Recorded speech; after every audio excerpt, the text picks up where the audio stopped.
Hi hello guys, ഇന്ന് ഞാൻ പരിചയപ്പെടുത്താൻ പോകുന്നത് അത്യപൂർവമായ ഒരു ഔഷധ ഗുണമുള്ള ചേനയാണ്. ഈ കാണുന്നതാണ് കാട്ടുചേന എന്നറിയപ്പെടുന്നത്. ഇത് നിങ്ങൾക്ക് അറിയുമെങ്കിൽ ഓർമ്മയിൽ വെച്ചോളൂ. ഇത് വളരെ ഔഷധ ഗുണമുള്ള ഒരു സസ്യമാണ്. നമുക്ക് ഏവർക്കും സുപരിചിതമായി വരുന്ന ഒരു രോഗമാണല്ലോ ചോരക്കുരു. ആ ചോരക്കുരുവിനുള്ള ഒരു ദിവ്യ ഔഷധമാണിത്.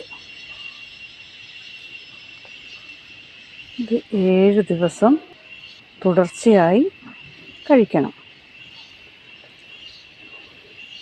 ഇത് കഴിക്കേണ്ട രീതികളുണ്ട്. വളരെ റയറായി മാത്രം കണ്ടുകിട്ടുന്ന ഒരു സസ്യമാണിത്. തുടർച്ചയായി സൂര്യൻ ഉദിക്കുന്നതിന് മുൻപ് നമ്മളിത് കഴിച്ചാൽ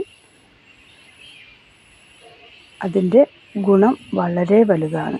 അനുഭവിച്ചറിഞ്ഞിട്ടുള്ള ഒരു അനുഭവസ്ഥയാണ്. അതുകൊണ്ടാണ് നിങ്ങൾക്കിത് ഷെയർ ചെയ്യുന്നത്. ഇതാണ് ചോരക്കുരുവിന് ഏറ്റവും ബെസ്റ്റ് ഒറ്റമൂലിയാണിത്. എനിക്കറിയുന്ന ഒരറിവ് ഞാൻ പകർന്നു തരികയാണ്.